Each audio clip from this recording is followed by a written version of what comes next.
मोहतरम सामईन, अस्सलामु अलैकुम वरहमतुल्लाहि वबरकातुहू।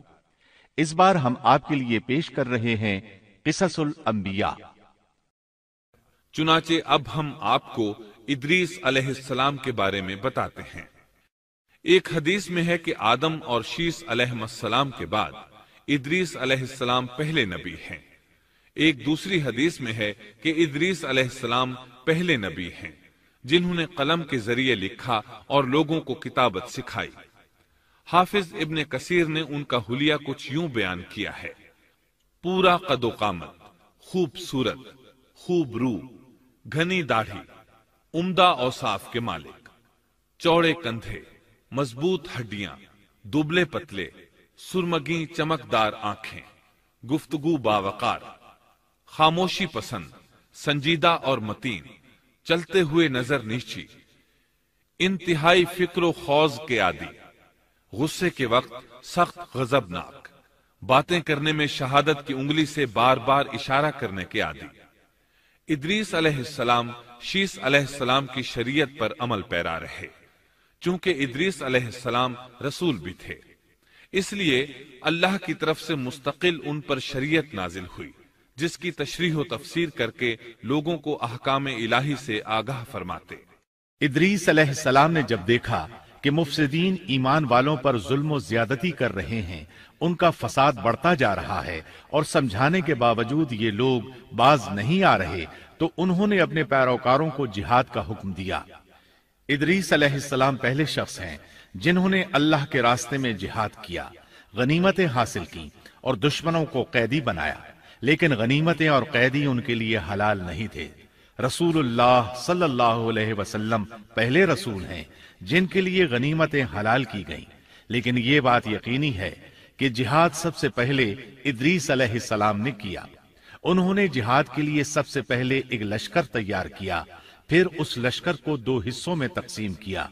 एक हिस्सा प्यादों पर मुश्तमिल था, दूसरा सवारों पर। चुनाचे भरपूर तैयारी के बाद इदरीस अलैहिस्सलाम ने काबिल की कौम पर चढ़ाई कर दी। हक व बातिल के दरमियान जबरदस्त मारके हुए। आखिरकार इदरीस अलैहिस्सलाम ने उन्हें घुटने टेकने पर मजबूर कर दिया। उनका बहुत सा माल व असबाब लूट लिया और लोगों को कैदी बना लिया। अल्लाह ताला ने इन तमाम बातों का जिक्र नहीं फरमाया, बल्कि अल्लाह ने उनकी सीरत के बारे में अपनी किताब कुरान मजीद में इशारतन जिक्र फरमाया है। मसलन सूरह मरियम आयात 56 और 57 में इरशाद होता है, और इस किताब में इदरीस का भी जिक्र कर, वो भी नेक किरदार नबी थे, हमने उन्हें बुलंद मकाम पर उठाया। उनके बुलंद मर्तबे के बारे में बुखारी और मुस्लिम में हदीस मौजूद है कि नबी करीम सल्लल्लाहु अलैहि वसल्लम ने फरमाया, मैंने मेराज की रात चौथे आसमान पर इदरीस अलैहिस्सलाम से मुलाकात की। वो चौथे आसमान पर बुलंद मकाम पर फाइज थे। इब्ने जरीर ने एक रिवायत बयान की है। वो रिवायत इस बात की वजाहत करती है कि अल्लाह ताला के इरशाद वरफ़अनाहु मकानन अलिय्या से क्या मुराद है, इसका क्या मफहूम है। इब्ने जरीर के अलावा दीगर बड़े बड़े मुफस्सिरीन और मुअर्रिखीन ने भी इस रिवायत को जिक्र किया है, लेकिन इसकी कोई सही सनद नहीं मिल सकी।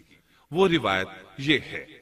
इब्ने अबी हातिम वगैरह ने इस रिवायत को हिलाल बिन यसार से बयान किया है।